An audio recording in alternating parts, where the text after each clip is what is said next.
This podcast is sponsored by ebookit.com, self-publishing solutions for the independent author and small press. Visit us today at ebookit.com.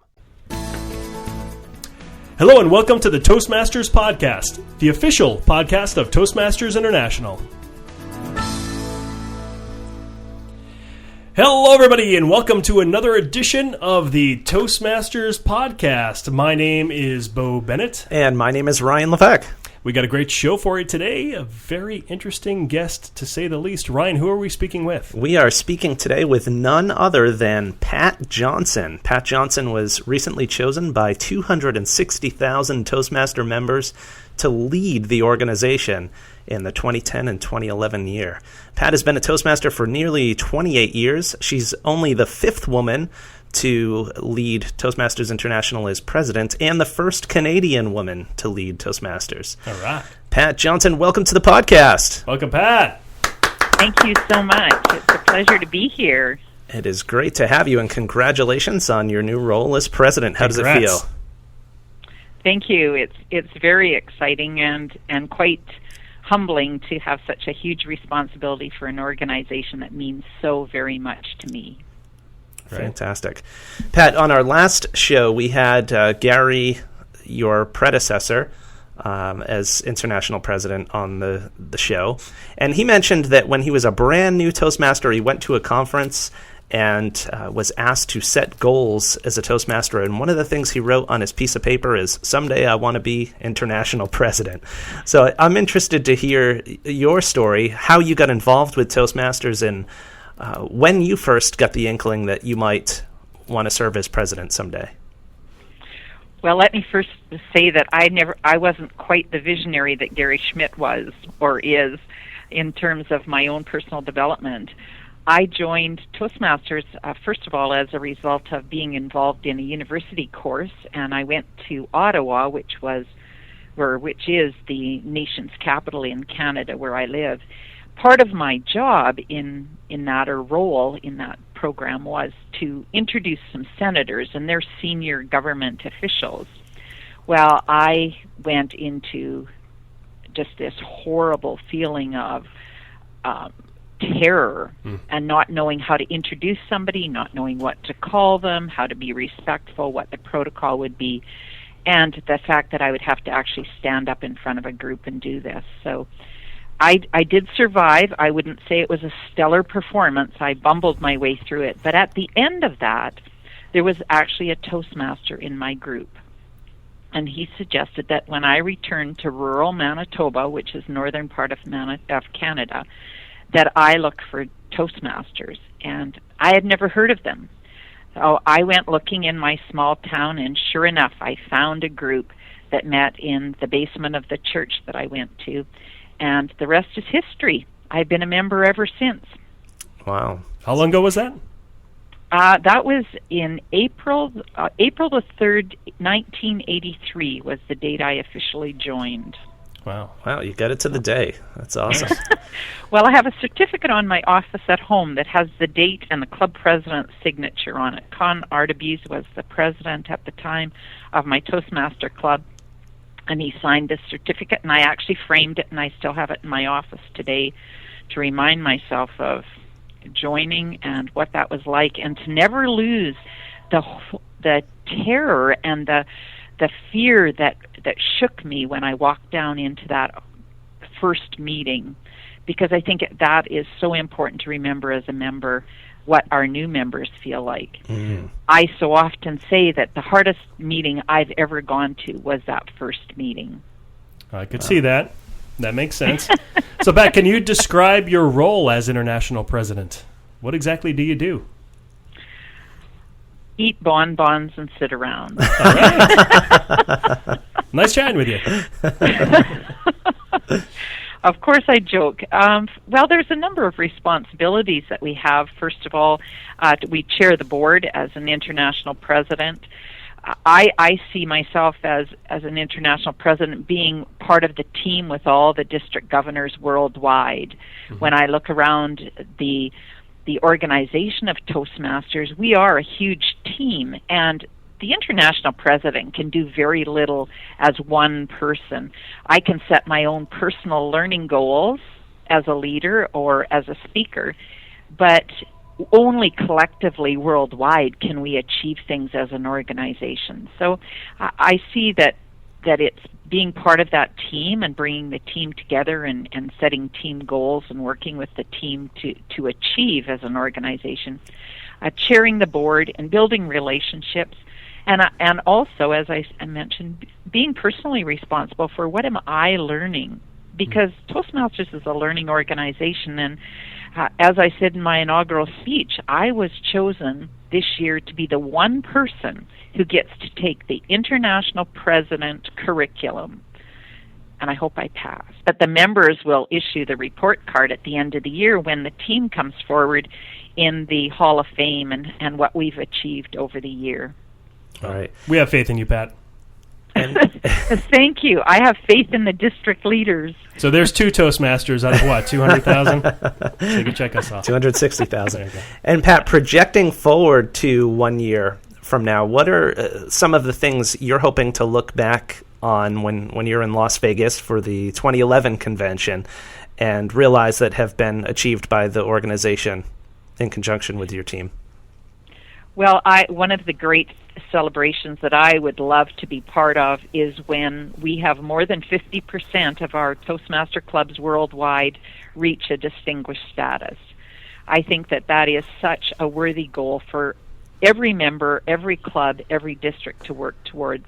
And as we heard at the International Convention 2 weeks ago, that our recognition system in the future is moving forward and will be based on distinguished clubs. So it's very critical that our clubs start to recognize that they are the reason we exist. I mean, there's no need to have a president, to have a world headquarters, to have an international director or a region advisor of marketing if we have no members and clubs. Sure. So we all exist to support them. So I would love to celebrate that. The other thing that I think will be very, very exciting next year is that we will have completed an entire annual cycle of the new globalization, where we have started while we were at International Convention, where all our speech contestants came together and had the semifinals and then had the world champions, and it was amazing. We had all the district officers from worldwide come together for training, and all the reports that I've heard was fabulous also. And so that was just the start of all the implementation of this globalization. So I look forward to celebrating the huge benefits that we will reap as an organization from being a true global organization. And that's a huge initiative to keep growing and embrace that. Yeah. Okay. Pat, what is your theme this year, and how did that come about? The theme for Toastmasters International this year is Toastmasters Achieving Greatness Together. And one of my values is that I believe that every person has greatness within them. But sometimes, like in my situation, it took a lot of work to find it, and it took a lot of mentors and supporters around me holding up the mirror to help me see a glimpse of what that greatness is. And so that was very, very important for me to look at each individual and say, what's great about this person? Because our club mission is about, or our vision in Toastmasters is about helping people reach their potential. Well, in order for them to do that, we have to understand what our greatness is. So that word was really important to me. And the word together is so critical, because that's what Toastmasters is about. If there was no together, we'd all be standing in our living room in front of a mirror talking and going, good job, Pat. But the togetherness is when we come together in that environment, in our community where we support one another. We say, here's how I could see you being greater. Here's how I could see you being better. In my opinion, this is how you could go from a 9 to a 10. And that's the power of this program, is the togetherness and the supportiveness. and the active verb achieving is that's what we're here to do. We're here to achieve and learn and keep moving. So it's a continuous process. One of the things that's fascinated me about the Toastmaster program, being here 27 plus years, is that never have I got to a place in my Toastmastering where I got to the top of an achievement hill and looked out and said, there's nothing more to learn. There was always something else. There was always another challenge. There was always, I could try this. Perhaps I could go on and be an accredited speaker. Maybe I'd get involved in leadership. And there was always another horizon to aim for. So I love that about the organization, and I hope that the international theme inspires people to look at themselves as well as the people around them and actually recognize that greatness and work to develop it. I think it will. I love it. How about you, Ryan? Absolutely. I'm sold. Absolutely. Pat, Good. I think some of our listeners may not realize that although the international president job is arguably a full-time job, you still have the responsibility of a career to maintain and a full-time job. You're not on sabbatical for a year to do this international president role, are you? Definitely not. No, I have a phenomenal job, though. I work for the BC Pension Corporation in Victoria, British Columbia, Canada, and I have a responsibility as the Assistant Director of Business Education. That is, I have a team of curriculum designers, and we put together face-to-face training as well as e-learning modules for people that administer the pension plans that we administer in the corporation. Mm-hmm. And so I have a fairly broad portfolio. I do consulting inside, which is based on some of my Toastmastering skills. I have supported presenters and done train the trainer, some of that internal stuff. I teach some coaching classes, etc. But through the responsibility and the phenomenal abilities of my staff, they're amazing. So I have some flexibility, and I also have the good fortune to have a fair amount of holidays. But I find my workplace very supportive, and I really appreciate that, and it makes a difference because it is 2 full-time jobs. Right. Right. Fortunately, I don't have to sleep much, so I can do full-time jobs. Right. Now, I know a lot of times employers are supportive of their employees being involved with Toastmasters, and I wonder if your employer really sees, although this is going to be such a great commitment on your part, a lot of time, but I can just imagine if they really see the potential, they'll know that this is going to be incredible learning and leadership opportunity for you that's going to benefit the company. Yeah, well, if they're smart, they're going to use it as a marketing opportunity, too, for themselves. Say, hey, one of our employees is the president of Toastmasters. That's true. And if they don't, you can let them listen to this interview, and then we'll tell them. I think this is great. I'll make sure that they get a link to this and that they can play this back. Thanks for the tip. Sure, no problem. You bet. So, Pat, tell us, again, I gave the example at the beginning of Gary early on as a new Toastmaster, Gary Schmidt, having that goal to be international president. When did that come to mind for you? How long had you been a Toastmaster and been involved in the organization when the idea finally dawned on you that, I think I'd like to pursue this leadership track? And I know. Oh, the leadership track. Yeah, and also I was wondering when you decided to get involved in the leadership track versus when you decided to actually become international president. If it was at the same time, you said I'm going all the way from the beginning, or was it more of an evolution of an idea? Yes, definitely an evolution, a year-by-year process. I have to say I was a real keener when I started Toastmasters, being in a small club in a rural area that there were lots of opportunities. And so I was probably a Toastmaster of about 6 months when the first area governor walked in to meet with our club, and the room shook for me. I thought, oh my goodness gracious, I have to somehow learn how to be this position, whatever they are. This is important. So the next year I ran and was got to be area governor, absolutely loved it. Went on to be division governor, and again loved that role. So I really enjoyed that leadership. But for me, it was shortly after that I moved to a different district. So I moved from District 64, which was Manitoba, northwestern Ontario in Canada, across the country to British Columbia. And I basically had to start over again, because at that time I thought, I'm ready to run for district office.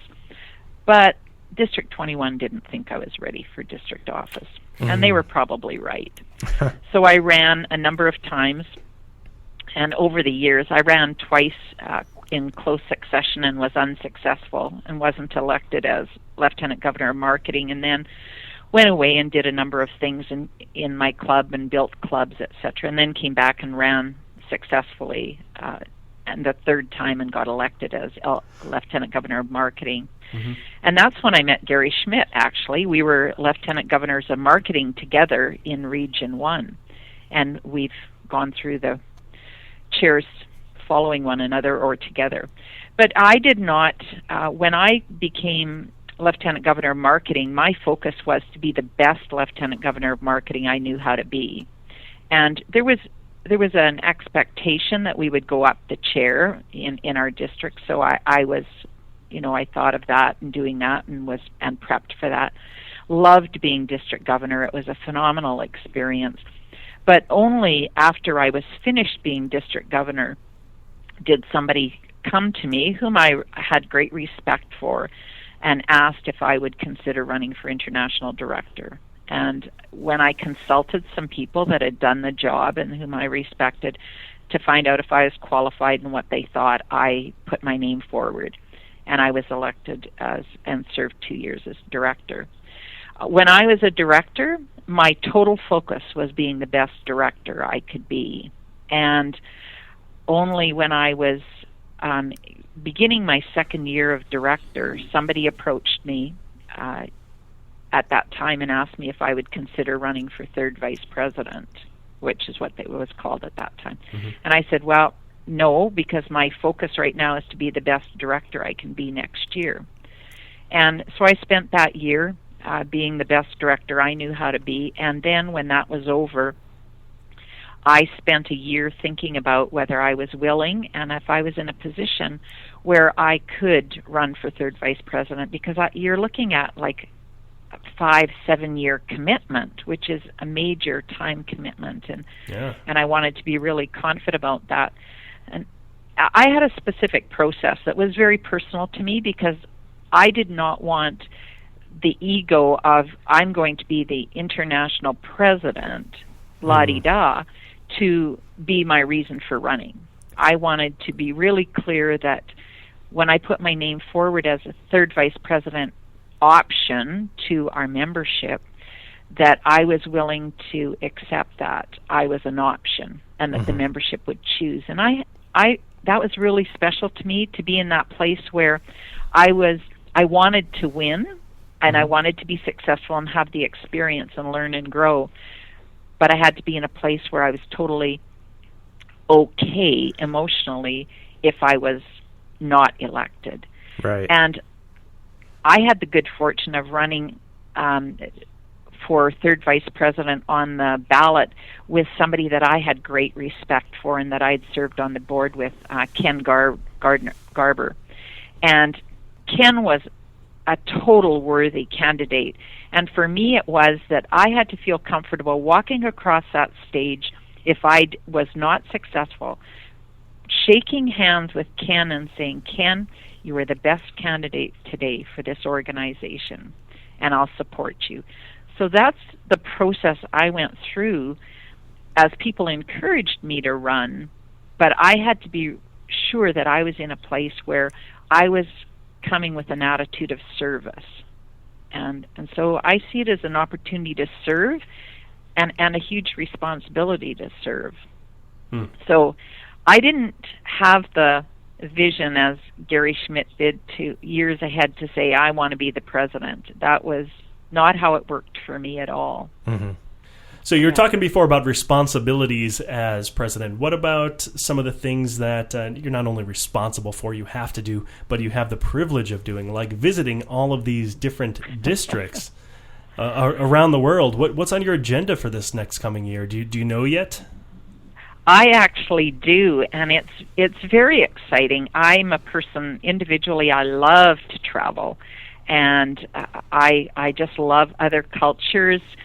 Some of you have seen that I show up in my Chinese chipaos and my Indian saris, and I love culture, and I'd worked in that field in my professional life a number of years ago, so I'm thrilled to be going to different places.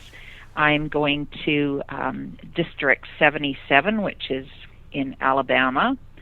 I'm going to District 24 in Nebraska. Mm-hmm. I'm going to District 7, which is the home of past President Gary Schmidt in Oregon. I'm going to District 76, which is Japan. Oh, wow. I'm going to District 80, which is Singapore and Thailand. I'm going to District 60, which is in my country, Ontario in Canada. I'm going to District 74, which is in South Africa, where my daughter-in-law comes from. So I'm thrilled to be going to South Africa. Great. Going to District 46, which is in New York City. Going to District 71, which is Ireland and England. And going to District 59, which is continental Europe.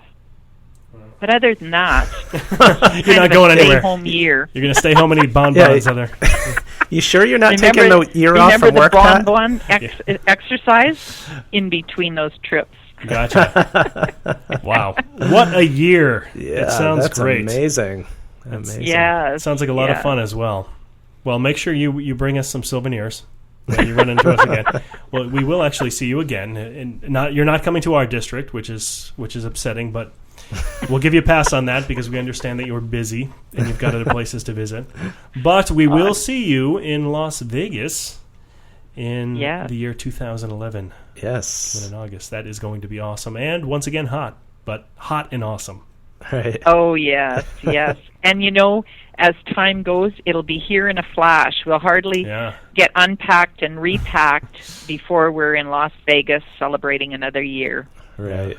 That's for sure. Another successful year. That's right. Oh, yes, absolutely. All right, Pat. The districts will do an amazing job. They will. Of course they will, as will you. It's been wonderful speaking with you again. It's been great meeting you in person at the convention a couple weeks ago.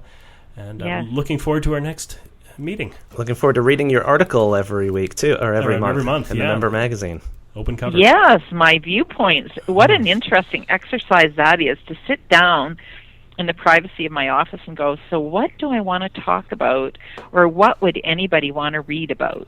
Right. So very interesting exercise. So I hope everybody enjoys them. I'm sure we will, and I'm sure you'll do a great job with it. Great. Thank you. I just want to acknowledge you, both of you, for the podcast that you do for Toastmasters. I think it's a phenomenal service, and I will tell you, I listen to them. All right. So, excellent. So there's been some great ones that I've really enjoyed and learned a lot from. So I just referred somebody yesterday that was talking about competing in a speech contest, and I said, you must go on and listen to the podcast that was just done with David Henderson, our new world champion. Right. And so thank you so much for the service that you provide us. Oh, you're it's more our than privilege. welcome. Thank you. Thank you. All right, and we'll see you soon. My pleasure. Absolutely. Take care. All right, bye-bye. All the best, Pat. Bye, everyone.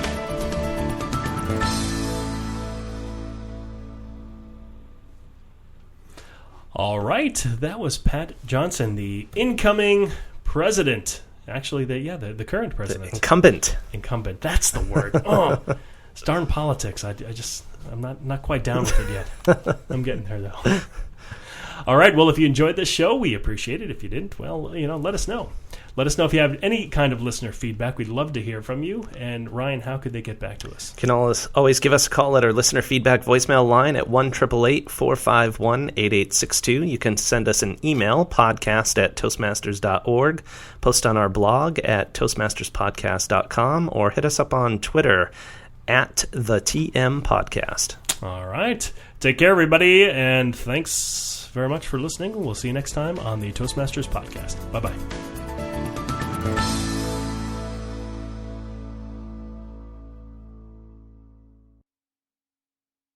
Isn't it about time you published that book you've been thinking about? We can help with that. At ebookit.com, we've been providing authors and small presses with ebook publishing services since 2010.